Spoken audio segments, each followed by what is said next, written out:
지질이라는 말이 나와. 지질이라는 단어는 조금 낯설긴 한데 이걸 옆에다가 정리를 한번 할게. 지질이 있는데 이 지질이 첫 번째 에너지원으로 사용이 되는 지질이야 라고 할 때는 얘를 지방, 우리가 되게 익숙한 지방 덩어리 할 때 지방이 얘고, 그 지질이 만약에 우리 몸을 구성하는데 몸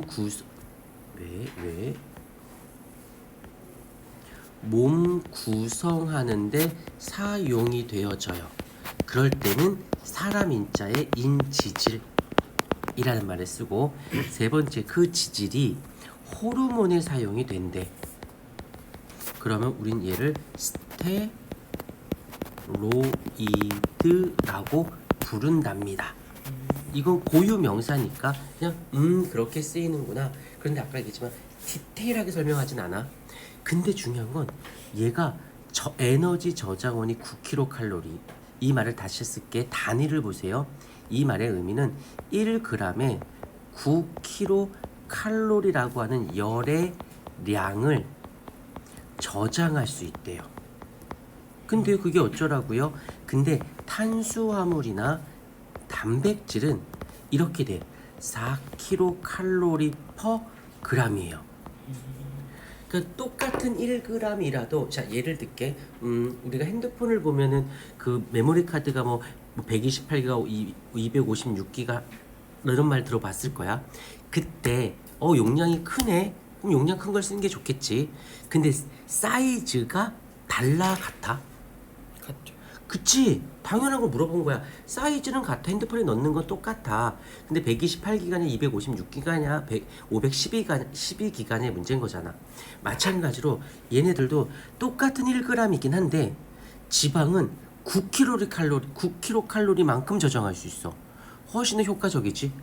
그렇기 때문에 얘는 주로 어째 저장할 때 요긴하게 써먹습니다 라고 하는 거지. 그 다음에 중성지방, 여기서 지방이니까 양분 에너지원으로 쓰이는 것을 말하는데, 걔네들이 어떻게 한 분자의 글리세롤과 그 다음에 세 분자의 지방산으로 되어져 있대요. 근데 요거보다는 눈 간지러. 요거는 요 정도 뭐 문제상에 나오거든 외워주는 걸로 가고, 요거는 그냥 넘겨줄게요. 그 다음에 인지질, 비슷한데 조금 다른 건데 요것도 이 정도까지 디테일하게 나오지는 않아요. 근데 중요한 건 인지질은 뭐다? 여기서 생체막의 주성분이라는 것은 몸을 구성한다 라는 뜻이에요. 요 정도 잡아주시면 되고, 좀 이따 필기 시간 줄게요. 그 다음에 스테로이드는 호르몬에 쓰여요. 그래서 여기서 성호르몬, 뭐 생장호르몬, 부신거질 호르몬, 여러 가지로 쓰이는군. 요 정도로만 까지 됐고, 이제 단백질까지 하고 필기 시간을 줄게요. 보게 되면 이제 단백질, 이제 빈도수가 좀 여기서는 조금 많이 나오는 퍼센테이지야. 탄수화물과 지방에 비해서는. 일단 요거 구성 단위라는 단어나 단위체라는 단어나 채소 단위라는 단어나 똑같은 뜻이에요. 단위체가 채소 단위고 구성 단위가 무엇으로 되어 있다? 아미노산으로 되어 있다라는 거. 요거는 꼭 기억해 줘야 돼. 그래서 얘네들은 보게 되면 원형질의 주성분, 효소, 호르몬, 혈청 중 여기 생체 내의 화학 반응과 몸 생리 기능 조절의 에너지원까지 아주, 얘는 주로 단백질이라고 하는 아이들은 주로 몸을 구성하는데 아주 많은 역할을 해준다라는 거. 물론 이제 이런 거지. 에너지원을 쓴다는 건 탄수화물, 지방, 단백질인데 이걸 듣기만 하세요. 내가 에너지원을 쓸 거야. 그땐 탄수화물 갖고 써요. 그러니까 탄수화물은 주로 에너지원으로 써. 근데 에너지 썼어. 그럼 다 썼네. 근데 난 에너지가 필요해. 그때는 지방을 분해해서, 그러니까 지방을 먼저 분해하는 게 아니라 탄수화물 먼저 분해합니다. 다 됐어. 탄수화물이 없어? 그럼 몸에 있는 지방을 분해해서 에너지로 써요. 그걸 다 썼어. 지방도 없어? 그러면 어쩔 수 없이 단백질을 그제서야 분해해서 에너지를 씁니다. 다시 말하면 단백질은 에너지원을 쓸 생각은 별로 없는 애야. 마지노선인 거지.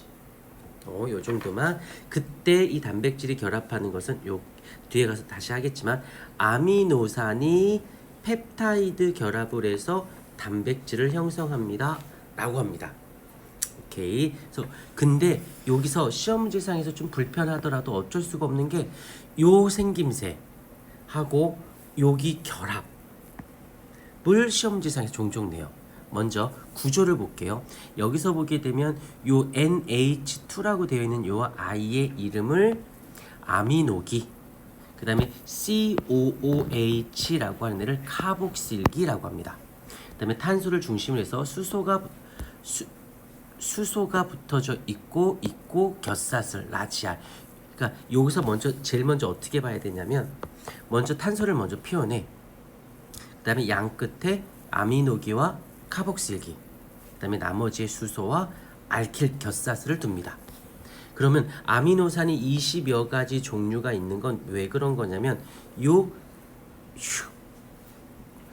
겹사슬이 다르기 때문에 아미노산의 종류가 결정이 돼요. 그 말의 뜻은 아미노기, 카복식기, 수소는 모든 아미노산에 똑같이 다 있는 거지. 이 겹사슬 라지 아래 누가 붙었느냐에 따라서 아미노산의 종류가 결정이 되는 거. 오케이. 됐고, 자 이제 펩타이드 결합을 할게요. 이거 잠깐 지우고 다시 표현할게요. 자, 여기서 좀 확대를 해볼게요. 여기에서 지금 다 했어요? QR 했고, 조심히 퇴근하십시오. 요 아이의 이름이 뭐냐면 얘가 카복실기라고 해. 그 다음에 얘가 있으면 뭐라고 읽으냐면 무슨 산이라고 읽어요. 대표적으로 얘를 한번 들어볼게. 이건 다 안다. CH3COOH. 얘가 아세트산이라고 읽거든. 얘가 왜 아세트냐면 요 COOH를 갖고 있어서. 그 다음에 나중에 배우겠지만 CH3를 갖고 있으면 아세트라고 읽거든. 그래서 합성어가 된 거야. 여기까지 끝. 그 다음에 요 Y, 다른 펜으로 요걸로 할까? 여기 HNH, 얘 이름을 뭐라고 불러? 얘를 아미노기라고 불러요. 그래서 얘네 합성어가 되는 거야. 그래서 얘가 아미노산인 거야. 붙여놔서.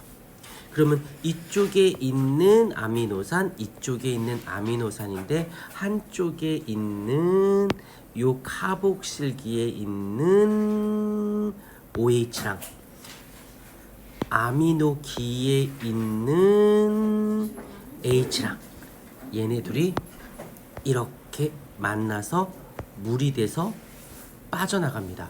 물 분자 하나가 빠져나가서 결합을 해. 그러면 이제 잘 봐. 그러면 이제 밑에 거랑 비교하자. 그러면 여기에는 이제 뭐만 있는 거야?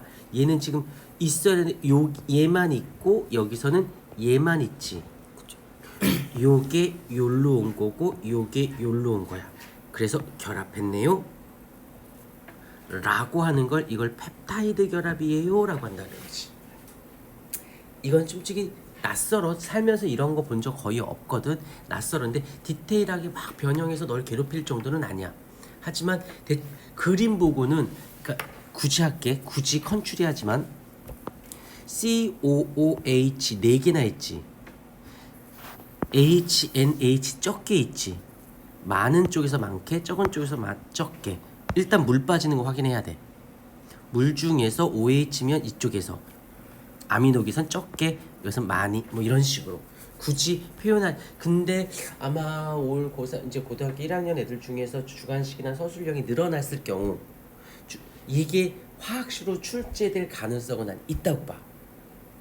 근데 학교마다 이제 분위기를 봐야겠지만 아직은 확답은 못 주겠고 조금 잡아주시면 되고. 그다음에 단백질의 구조, 요거는 심심치 않게 나옵니다. 그래서 밑줄 그어줄까?